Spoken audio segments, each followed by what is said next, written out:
Imagine your brain is being slowly cooked. Not a metaphor, literally, like an egg on a pan. In 2013, a skyscraper in London reflected sunlight so intensely that the pavement below reached 117 degrees Celsius. A journalist cracked an egg on the street, and it fried. No stove, just the building. That building is a metaphor for modern life, built to maximize output, push further, move faster. And just like that egg, something happens inside us we can't see from the outside. But here's the twist. A scientist recently proved that a boiled egg can actually be, and boiled, reversed back to its raw state. He won an Ig Nobel Prize for it. And if that's possible, maybe the damage stress does to your brain can be reversed too. That's the entire premise of Stress Proof by Dr. Mitu Storoni. And that's what the next 7 minutes are about. Let me ask you something. Do any of these sound familiar? You sit down to focus and your mind just wanders. You snap at something small and then wonder why you even reacted. You go to bed exhausted but wake up still tired. Things that used to make you happy just don't anymore. Storoni,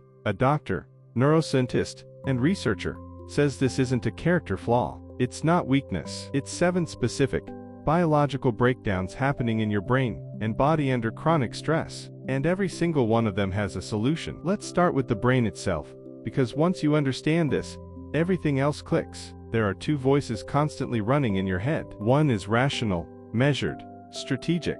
Storoni calls it the rational brain, centered in your prefrontal cortex. It's your CEO. It plans, decides, regulates. The other is emotional, reactive, and wired for survival. That's your emotional brain, driven by the amygdala. It doesn't think, it reacts. Under normal conditions, the CEO keeps the amygdala in check. But here's what chronic stress does. It physically shrinks the prefrontal cortex and causes the amygdala to grow. The rational voice gets quieter. The emotional one gets louder. You don't lose control because you're weak. You lose control because your brain has been structurally reorganized by stress. Now here's something that will genuinely surprise you. Wim Hof, known as the Iceman, climbed Everest in shorts at -20 degrees Celsius. Scientists assumed he was a biological anomaly, but then they took 12 ordinary volunteers, trained them in breathing and meditation techniques for just 10 days, and injected them with a bacterial endotoxin, the kind that causes flu-like symptoms. The trained volunteers recovered faster. They were able to voluntarily activate their sympathetic nervous system,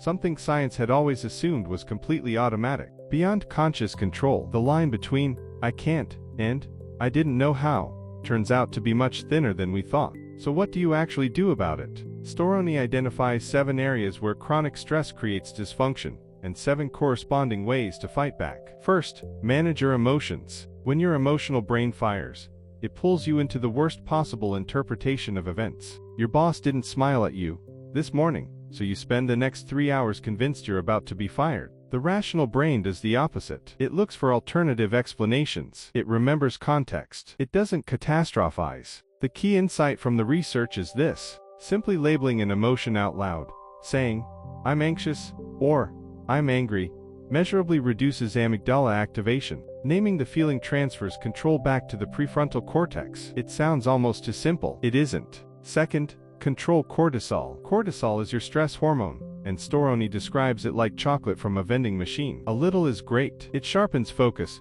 prepares the body for action, helps you perform. But if the machine never stops dispensing, you eventually feel sick. The problem isn't a single stressful event. It's the failure to recover between events, and the failure to adapt to repeated ones. If you dread your weekly team meeting every single time, your cortisol is spiking repeatedly with no adaptation. The brain should habituate. It should learn this isn't a real threat. When it doesn't, the cumulative cortisol load damages the very systems that would help you cope. Third, develop your rational brain. The good news is that the prefrontal cortex and hippocampus, the parts chronic stress shrinks, are also among the most neuroplastic structures in the brain. They can be rebuilt. Physical exercise is one of the most powerful tools available. Movement triggers the release of BDNF, brain-derived neurotrophic factor, which Storoni describes as fertilizer for neurons. It promotes synaptic growth, strengthens connections, and directly counteracts the structural damage caused by stress. Learning new things has a similar effect. The brain grows when it's challenged and rested properly. Fourth,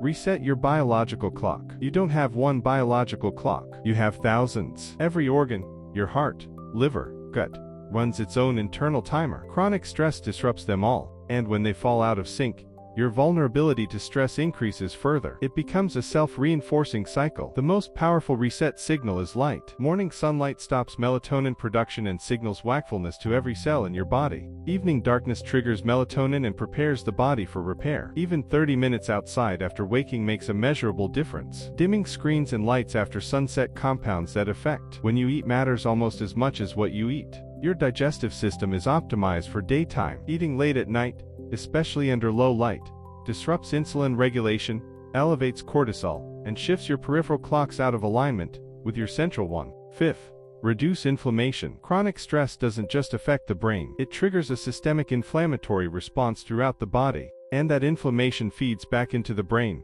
contributing to the mental fog, the flat effect, the persistent fatigue that so many people living with chronic stress recognize. Omega-3 fatty acids, curcumin, regular movement, and reducing ultra-processed food, especially in the evening, all measurably lower inflammatory markers. It's not glamorous advice, but the research behind it is solid. Sixth, protect against insulin resistance. This connection is underappreciated. Stress elevates cortisol. Cortisol raises blood sugar. The body compensates by producing more insulin. Over time, cells stop responding to insulin properly. The result isn't just metabolic. Insulin resistance is linked to increased anxiety, cognitive impairment, and reduced stress tolerance. The practical lever here is timing. The same meal eaten at noon has a significantly different metabolic impact than the same meal eaten at midnight. If you're going to eat something indulgent, midday is the time. The last meal of the day should be earlier, lighter, and finished well before sleep. Seventh, restore motivation. One of the most insidious effects of chronic stress is what Storoni calls anhedonia, the loss of pleasure. Things you used to enjoy stop working. You don't look forward to things. You go through the motions. This isn't laziness or depression in the ordinary sense. It's a specific failure in the brain's reward system, caused by the same inflammatory processes, disrupted clock, and prefrontal weakening that chronic stress produces everywhere else. The way back is through small, achievable actions with real outcomes. Not grand plans, small wins. Making the bed, a 10-minute walk, one difficult conversation you've been avoiding. Each completed action provides genuine dopaminergic feedback and begins to rebuild the association between effort and reward that chronic stress erodes. When your brain isn't focused on a task, it defaults to a specific network, what neuroscientists call the default mode network. This is the network that tells your story. It connects your memories, your current experience, and your sense of who you are into a continuous autobiography. Under chronic stress, that network gets saturated with negative material. Your brain, when it wanders into dark places, and gradually you come to believe that struggle, exhaustion, and low-grade dread are simply who you are. But here's what Storoni shows across all 7 of these areas. When you intervene, even in one dimension, the narrative begins to shift. New experiences enter the record. The brain starts building a different story. Not the story of someone who can't cope, but the story of someone who is learning too. She doesn't promise transformation overnight. What she promises is more honest and more durable. A better version of yourself is possible, built incrementally, grounded in biology, and available to anyone who knows where to start. Now you do.